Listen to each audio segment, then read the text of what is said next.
Assalamu alaikum, Anas. How are you, brother? Great. How are you doing, Farhan? I'm doing great, Alhamdulillah. So tell us something about yourself, who you are, where are you right now, and where are you from? I'll just start with the last one. I'm from Lagos, Nigeria. I'm currently in Canada trying to, get some kind of certification and begin the long journey, which you call life. And Hmm. I have a background in commerce, which All right. is something that I like doing. I really Hmm. don't like working, so that's, I think, my biggest pull to commerce because I feel like they say fortune favors the bold. So, Hmm. you have to start something and do your best and see where it goes. So that's my personal philosophy. So I have a background in commerce and I'm currently pursuing a certification in business admin just to Hmm. increase my organizational skills and business skills as well. All right. And, have something going right here. So that's my background. That's And great. yeah, that's pretty much it.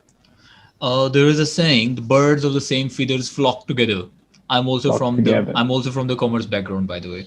I'm also an accounting person. I I see. was an accounting person. I don't much do that Oh, anymore, but I was doing that. All right. So tell me the certificate that you are doing here in Canada.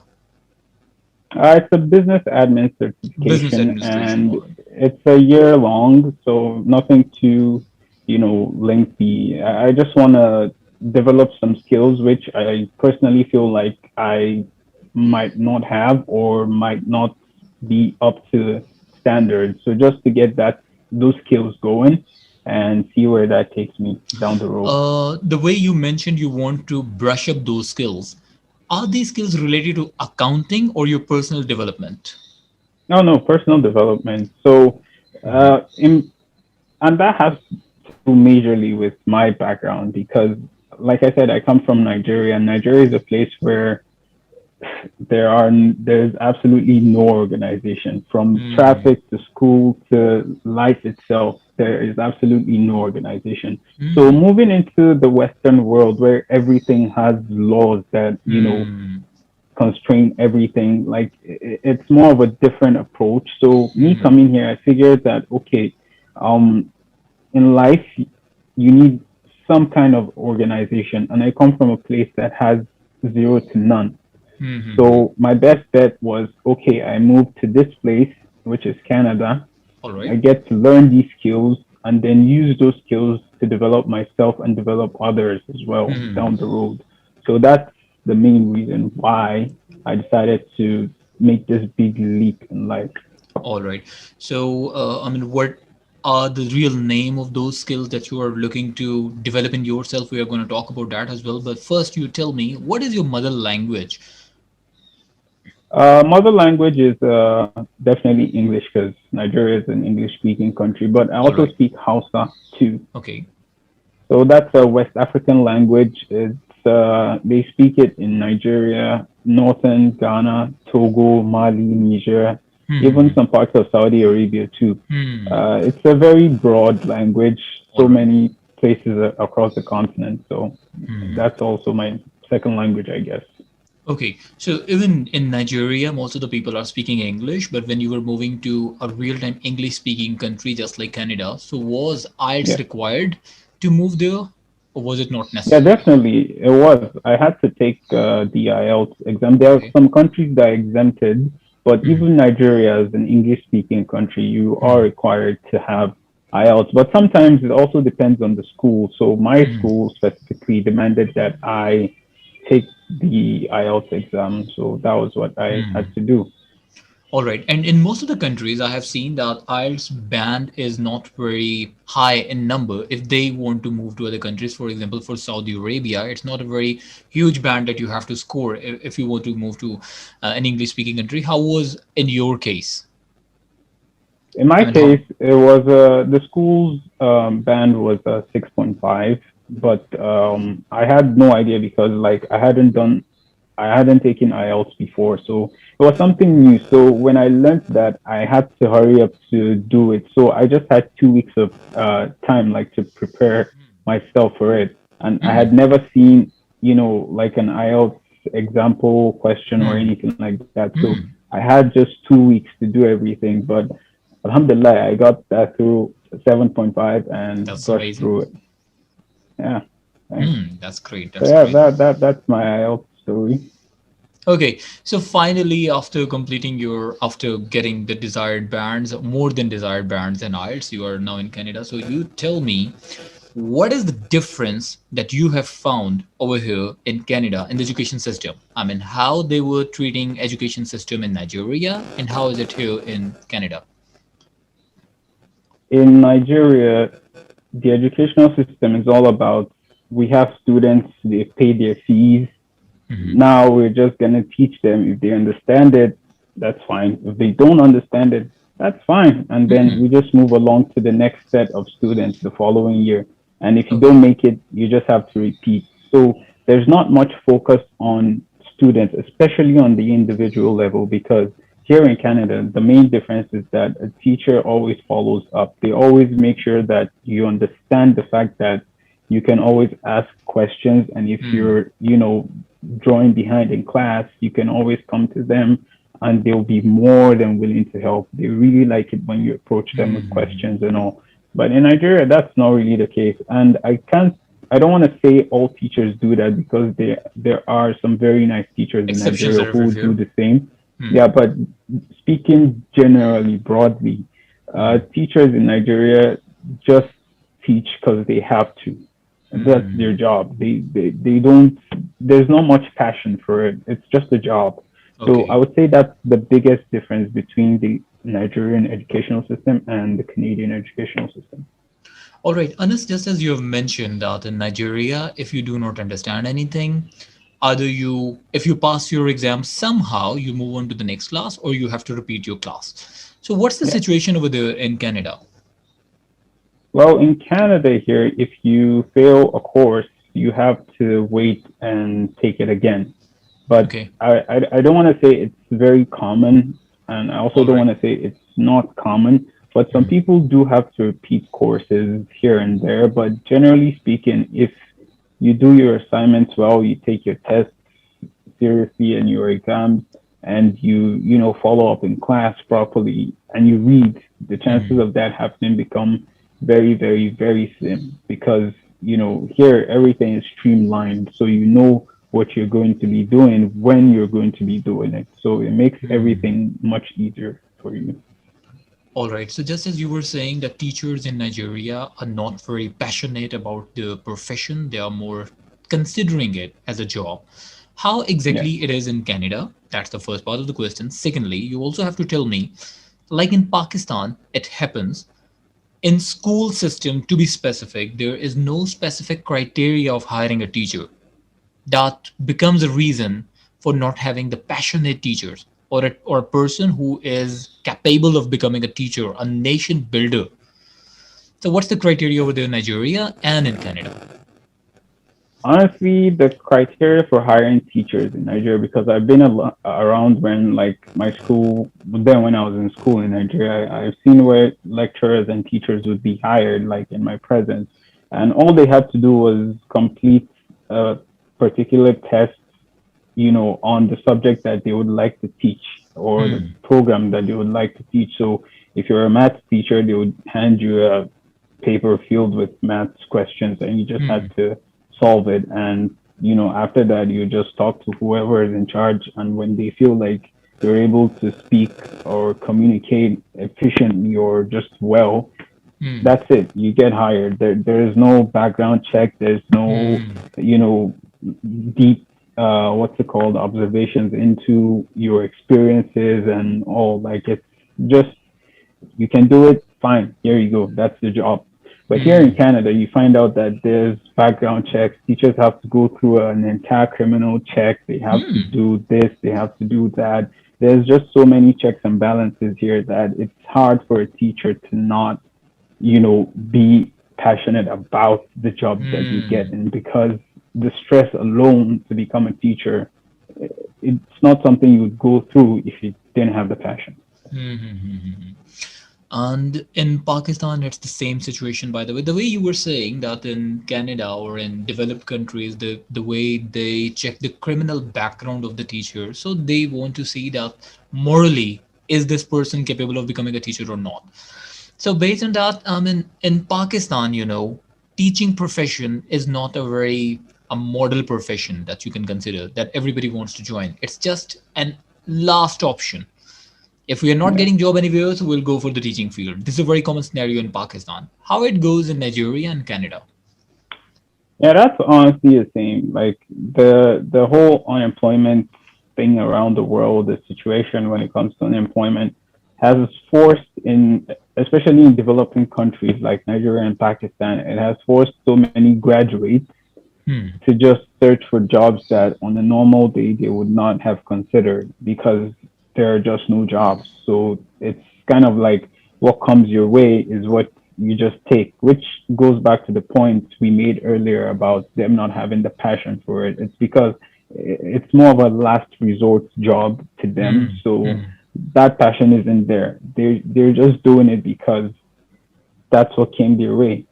There aren't jobs that they can go through because when you study engineering in the university Hmm. and after spending 4, 5, 6 years in the university and you get your engineering degree and then you get out and you're looking for jobs and there are no jobs for about 2 years and then Hmm. all of a sudden a secondary school puts up a sign saying they need a physics teacher and Hmm. you seem to know physics, then that's it. You just have to take it because you haven't had a job for 2 years since you graduated. Hmm. So that passion isn't there. You're doing it because that's all you got. Hmm. So true. And secondly, this is also a very common scenario that people are completing their degrees and they are not getting proper jobs in the market. What do you think? Who is responsible for that? Is it only because there are not much jobs available in the market?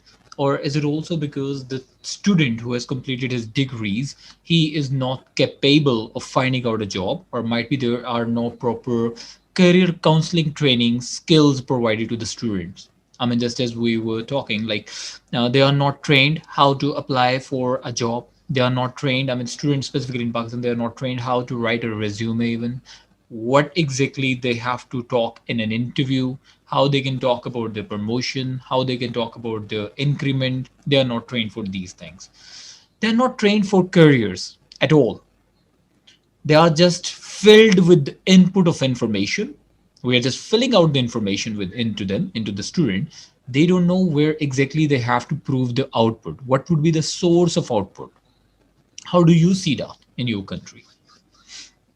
Well, when it comes to students graduating and not getting jobs after, I would say mostly that's mostly a government problem because when there's development in a country, the government is doing well, the economy is strong. That leads to businesses opening, and businesses opening leads to vacancies, and vacancies lead to, people getting those vacancies, which means jobs, right?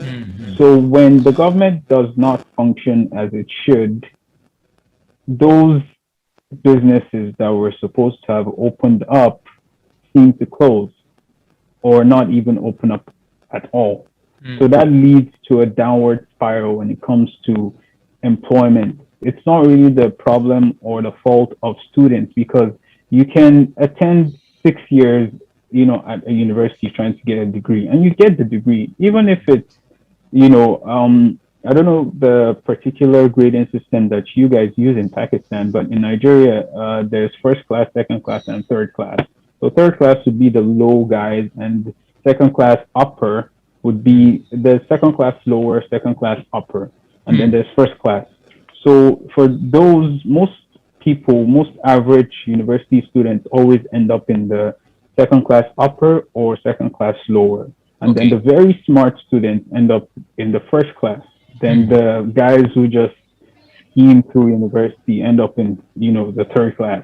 So those in the second class upper who were supposed to get just jobs, good jobs, not the best jobs. That's for like first class students, but second class upper and lower get nice jobs at least, right?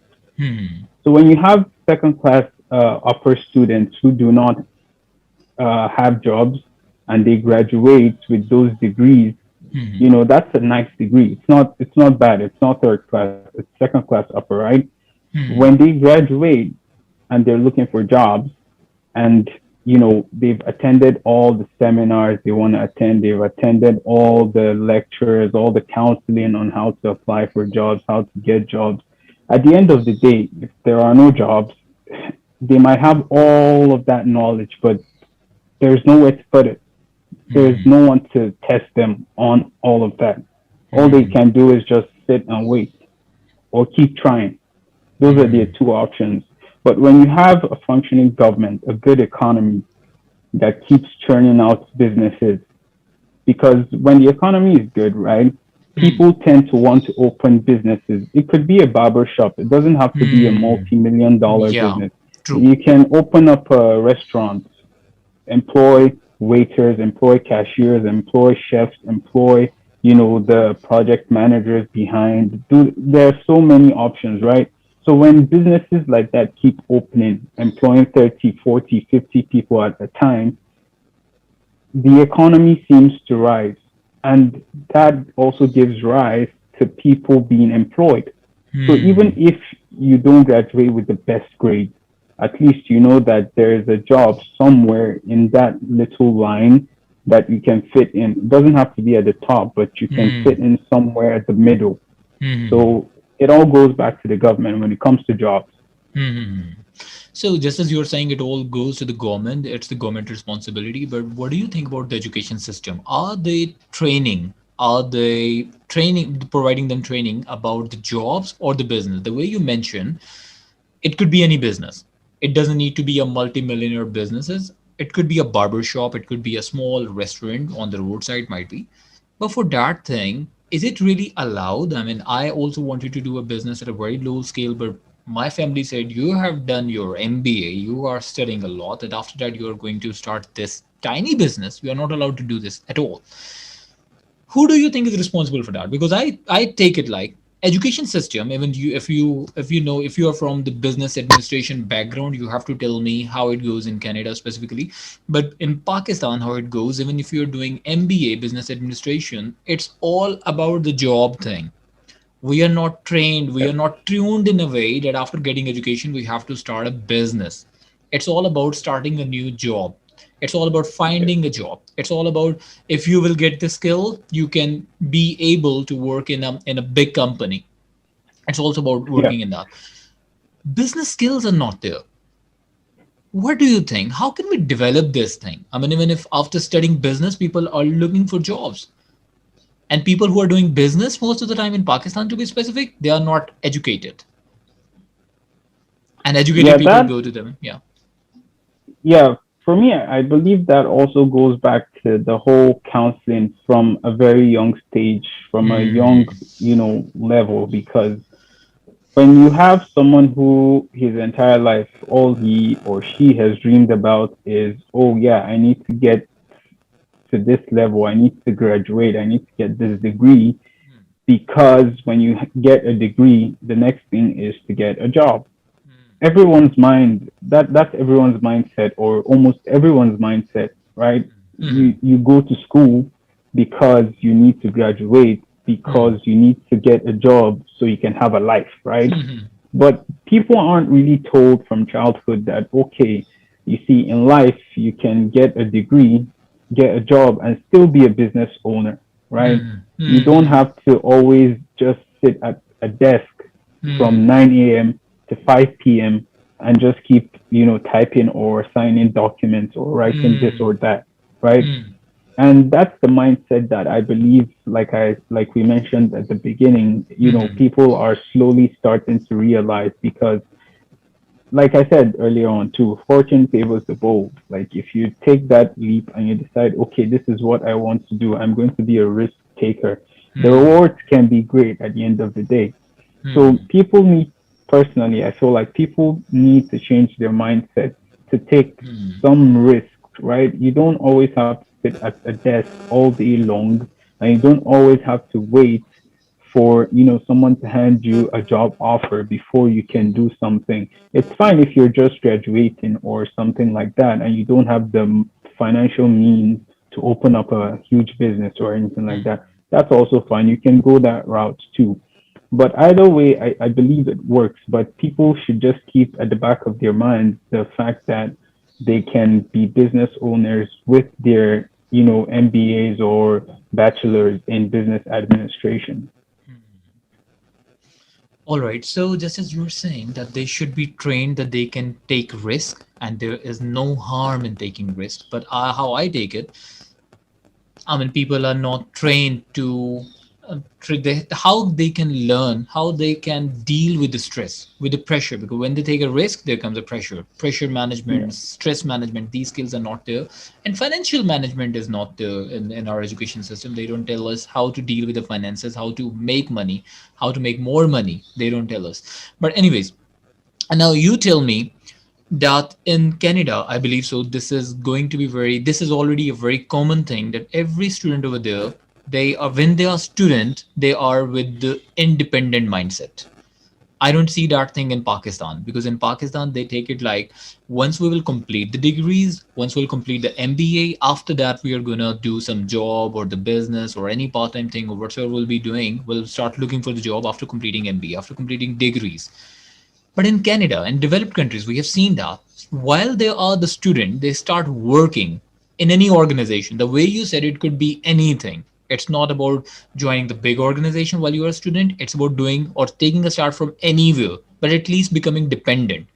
How it goes in Nigeria, and what's your point of view about that? Nigeria is a very dependent country, in my opinion, because, like I said a while back, even as a graduate, you still have to wait for your parents to, put food on the table for you, and you're not expected to achieve anything until you're about 27, 28-ish. So that's a long wait, and that develops a dependent mindset in many people because it's also not good to pressure people into thinking that they have to succeed at 15 or 20 years old. It's fine whenever your development comes, right?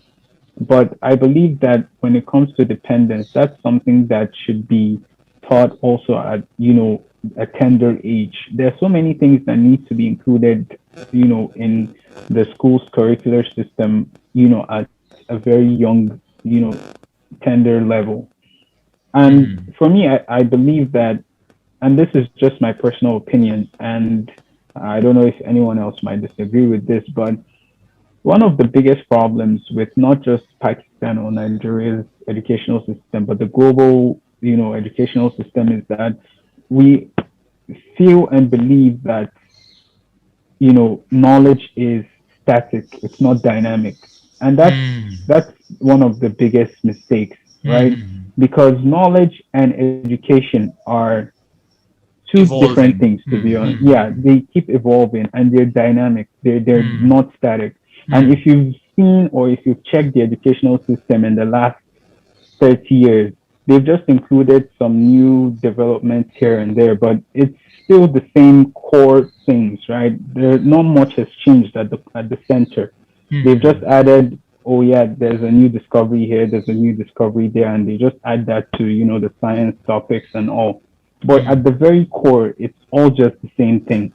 And it's been the same for the past, I would say, 300 years, because Oxford and the rest of them, they've been in vogue since that time. And till this day, they still continue with those same kind of curricular, activities. So I believe that knowledge is something that is dynamic, and the world's educational system should follow up with that kind of dynamic spirit, and include things that aren't just from the past, but they should try to include things that are, present and also more geared towards the future development. That's what I believe the world should be doing. We've left the past. I'm someone who really likes history, but I believe that when it comes to education, the future matters, not the past. Yeah, you Yeah. learn about the past, but it should be about, saving, building, and developing the future of the world and of humanity as well. True.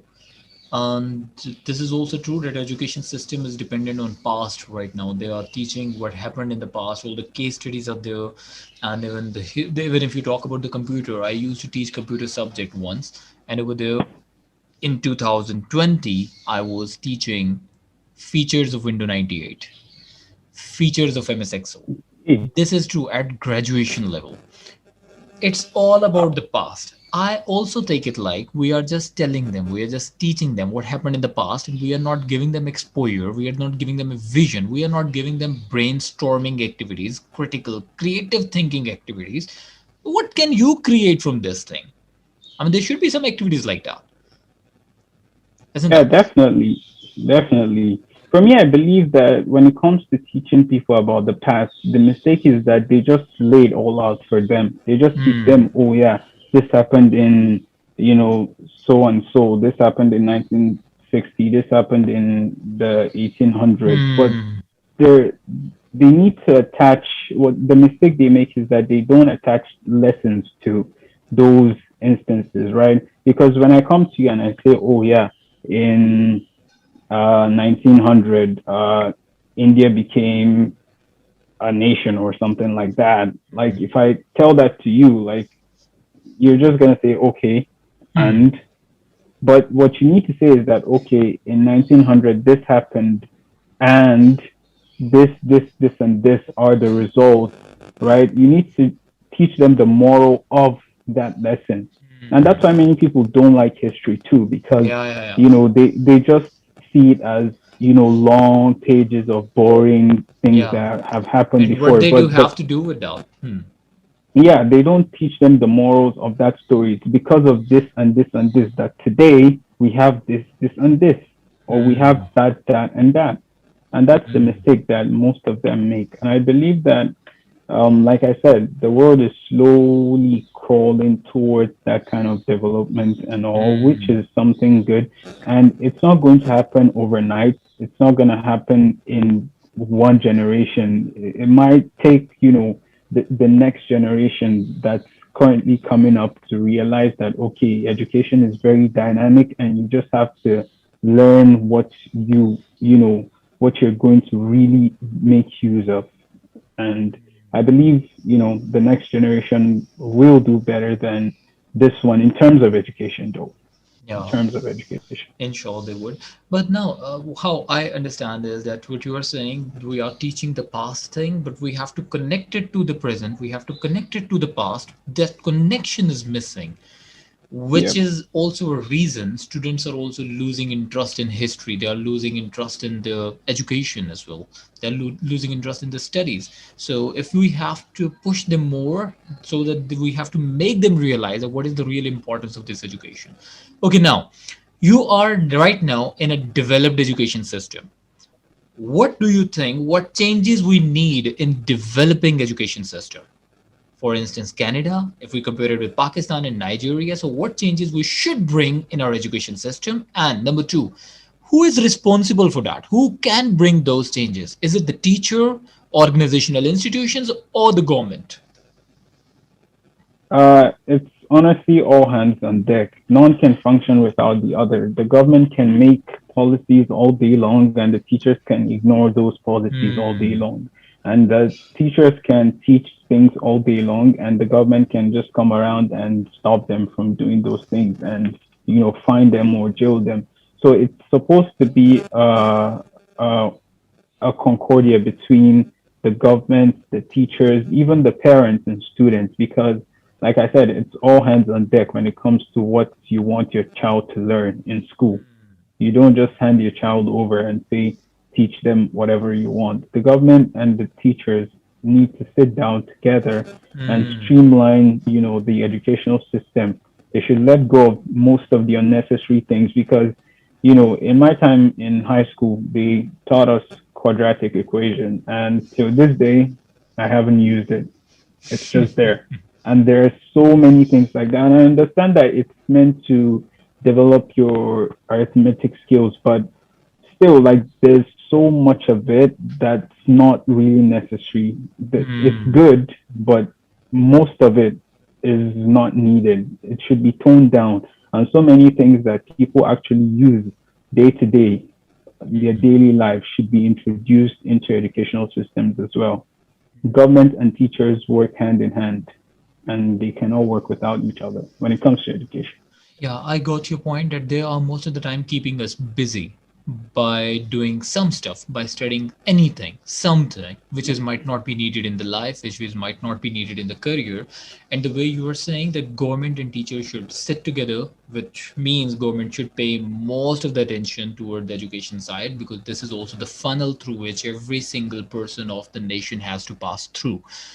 But now, in your opinion, what do you think? Because you have seen the two education system, developing and the developed one. In your opinion, what do you think? What are those key factors that we need to develop in the education system like Nigeria and in Pakistan, which are Um, there in Canada but not in our education systems? I would definitely say moving into the world of technology, that's something that should definitely be included because there Hmm. is almost an absence of that in Africa as a whole and probably even Pakistan too. But in the school that I went to, they introduced all of that. And some schools are now introducing, computers in there. They teach computer studies, that's what Hmm. it's called. But sometimes they just have a few monitors that most of the students don't even all use. Like they just tell them, okay, sit here, press this, and then, Hmm. just to see it or something. And Hmm. that doesn't, it's not enough in today's world, Hmm. right? Hmm. Everything is all about technology today, and even more so moving forward into the future, it's always going to be about technology now. Hmm. And so the past is now the past when it comes to education, and most of the world still clings on to that past. They want to teach you quadratic equations, but they don't Hmm. want to teach you how to use a computer, how to, use this software or that application. And like I said, I'm glad that the world is finally realizing, even Africa is finally realizing that, we need to teach our students more of technology and coding. And I've seen, students being taken to seminars now where they learn how to code, how to, make software and applications and all. So Hmm. that's a welcome development from, that part of the world. So that's one of the things that I believe that is different when it comes to, the educational systems in Canada and Nigeria. But the developing side is slowly trying to catch up to the developed. All right, so IT is that field on which we should be working more. And how about the personal skills? I mean, in Canada, do they provide you some sort of extra trainings, knowledge, awareness trainings, which they were not providing in Nigeria? Did you feel any difference like that? Personal Uh, development, career skills development, and all. yeah, definitely. They definitely do that. That's one of the first things you do when you join school here. They teach you all of these things, but more so you get to actually learn and practice them as you go along. Because Hmm. right now, personally, like I've been, working towards, because for a long time I've been saying, okay, yeah, I need this kind of organizational skill. And I'm finally getting it. And I'm getting it not in a way that, I've just been told that, okay, you have to do this, and this to get, your organizational skills a bit up. But every day they tell you, okay, here are tasks, here are things that you have to do. So you now have to sit by yourself to plan those things out. And they've Hmm. already given you the information before you started school. So now Hmm. that you've been given those tasks, you now have to sit down by yourself to judge, okay, where should I put this task? Where should I put that one? And Hmm. then that's more of a practice for you. And Hmm. before you know it, you do that every day, you do that weekly, monthly, yearly. Before you know it, it's already a part of you. And you can't Hmm. leave that. And even when you're retired or something, that stays with you because you've been doing it for so many years before. So Hmm. that's the practical aspect I believe that is lagging in, the developing countries as opposed to Canada. Hmm. And how can we develop the growth mindset as well, the productive mindset? Because how I take it, in developing countries, people are more into engaging themselves anywhere, somewhere, not in the productive activities most of the time. How do you see it happens in in developed countries, and how can we develop the growth mindset? Well, here most schools host seminars. Even now with the whole pandemic, they still host Hmm. seminars and webinars as well, Hmm. where as a student you can just casually come in and watch the whole thing or attend, participate with them, and they just talk Hmm. about different ideas. At the end of the webinar, you find out that you leave with so much information that you get to use the next day at school, right? So that's something that I believe is very important. And in places like, the developing countries, they don't do that. And even if they do it probably like once in 6 months, once in 2, 4 months. But here they make sure they do it like twice a week. So you can always attend, get new knowledge, get this, get that. You're always engaged. And then you get to use it the next day and the next day. But in Africa or in Pakistan, you do that once every few months, and then Yeah.